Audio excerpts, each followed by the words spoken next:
Hi friends, good morning to all. இப்போ வந்து பார்த்திங்கன்னா கரண்ட் அஃபேர்ஸ் படித்து பாயிண்ட்ஸ் எடுத்துகிட்டு இருக்கிறேன். ஸோ எனக்கு எது இம்பார்ட்டண்ட்டாக படுதோ அது மாதிரி வந்துட்டு கொஞ்சம் ஷார்ட் நோட்ஸாக வந்துட்டு எடுத்துக்கிறேன்.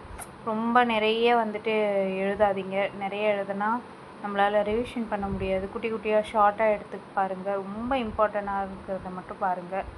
அதுக்கப்புறமா வந்துட்டு ஹைட்ரஜன் ரயில் பற்றி ஒரு டாபிக் கொடுத்துருந்தாங்க. ஸோ அதில் வந்துட்டு மெயின்ஸ் பர்ஸ்பெக்டிவில் நம்ம வந்துட்டு ஒரு கொஷின்ஸ் ரெடி பண்ணலான்ட்டு எனக்கு அப்போதைக்கு படித்தோடனே தோணுச்சு. ஸோ அதை வந்துட்டு நான் ஒரு மெயின்ஸ் கொஷின்ஸ் மாரி வந்துட்டு எழுத ஆரம்பிச்சிட்டேன். ஸோ அதை ஃபுல்லாக வந்துட்டு ஒன்ஸ் ரீட் பண்ணிவிடுங்க.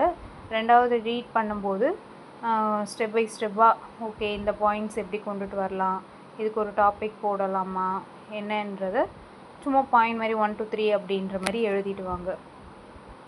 இது ஆக்சுவலாக வந்துட்டு இது நான் சும்மா வந்துட்டு எழுதி பார்க்கலான்றதுக்காக இது ஒரு பேஜில் எழுதியிருக்கிறேன். இப்போ வந்துட்டு பாதி ஒரு பேப்பர்லேயே வந்து பார்த்திங்கன்னா பாதி மடிச்சுப்பேன். இந்த பக்கமும் அந்த பக்கமும் அப்படி பிரித்து எழுதிப்பேன். ஸோ அது வந்துட்டு நிறைய பாயிண்ட்ஸ் ஒரே பேஜில் இருக்கும். ரெண்டாவது வந்துட்டு நம்ம படிக்கும்போது வந்துட்டு ஸ்பீடாக படித்தும் வந்துட்டு முடிச்சிட முடியும். ரிவிஷனுக்கும் சீக்கிரமாக முடிக்கிற மாதிரி இருக்கும். இதே வந்துட்டு நம்ம ஃபுல்லாக எழுதும்போது கொஞ்சம் பாயிண்ட்ஸுக்கே ஒரு பேஜ் ஃபுல்லாக ஆகிடும். அதனால மெயின்ஸ் வந்துட்டு சும்மா நான் எழுதி பார்க்கலாம் மெயின்ஸ் இதில் என்னென்னலாம் பாயிண்ட்ஸ் இருக்குது அப்படின்றதுக்காக ஒரு இது பண்ணுறதுக்காக வந்துட்டு ட்ரை பண்ணி பார்த்தேன்.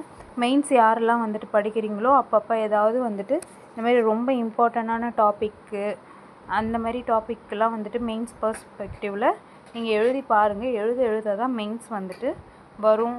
நானும் வந்துட்டு நிறைய பாயிண்ட்ஸ் படித்தேன். தேவையில்லாததெல்லாம் நம்மளுக்கு இருக்கும், எல்லாத்தையும் எழுத முடியாது. ஸோ அதெல்லாம் கொஞ்சம் ரிமூவ் பண்ணிவிட்டு எனக்கு ஓகே அப்படின்ற மாதிரி இதுக்கு ஒரு ஹெட்டிங் போட்டு இதை எழுதலாம் அப்படின்ற பாயிண்ட்ஸுக்கெல்லாம் எழுதினேன்.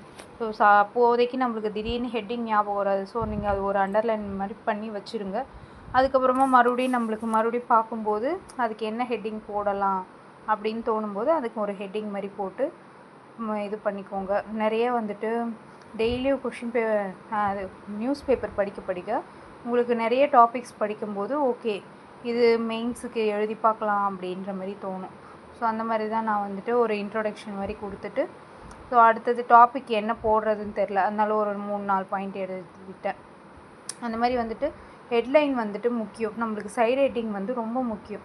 அந்த சைட் ரைட்டிங் வந்துட்டு சப்போஸ் அப்போதைக்கு எதுவும் ஞாபகம் வரலன்னா ஒரு சின்ன டேஷ் போட்டு வச்சுக்கோங்க. அதுக்கப்புறமா நம்ம சைட் ரைட்டிங் கொடுத்துக்கலாம். லாஸ்ட்டில் கன்க்ளூஷன் வந்துட்டு எழுதிடணும். எப்போயுமே இன்ட்ரோடக்ஷன் ஒன்று கன்க்ளூஷன் ஒன்று இருக்கணும்.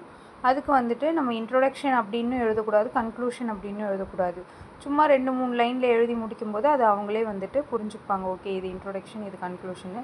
ஃபினிஷ் பண்ணும்போது நம்ம வந்து எப்போயுமே பாசிட்டிவாக வந்து ஃபினிஷ் பண்ணணும். இந்த ஹைட்ரஜன் ட்ரெயினை கொண்டுட்டு வரதுனால நன்மையும் இருக்கும் தீமையும் இருக்கும். ஸோ அதையும் எழுதிட்டு அதேமாதிரி லாஸ்ட்டில் ஃபினிஷ் பண்ணும்போது அதில் இருக்கிற வந்து பாசிட்டிவாக வந்துட்டு நம்ம ஃபினிஷ் பண்ணணுமே தவிர்த்து நெகட்டிவாக வந்துட்டு ஃபினிஷ் பண்ணக்கூடாது. அந்த மாதிரி நம்ம எழுத தான் நம்மளுக்கு வந்துட்டு இந்த மெயின்ஸ் வந்து வரும். மெயின்ஸ் படிக்கிறவங்களாம் கண்டிப்பாக வந்துட்டு ஒரு வீக்லி டெய்லி ஒரு கொஷின்ஸ் எழுத முடியலனாலும் வீக்லி 2 கொஷின்ஸ் 3 கொஷின்ஸ் அந்த மாதிரி செட் பண்ணிக்கிட்டு சும்மா எழுதி பாருங்கள்.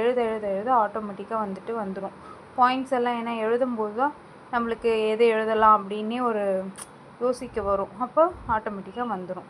ஓகே, பாய், தேங்க்யூ.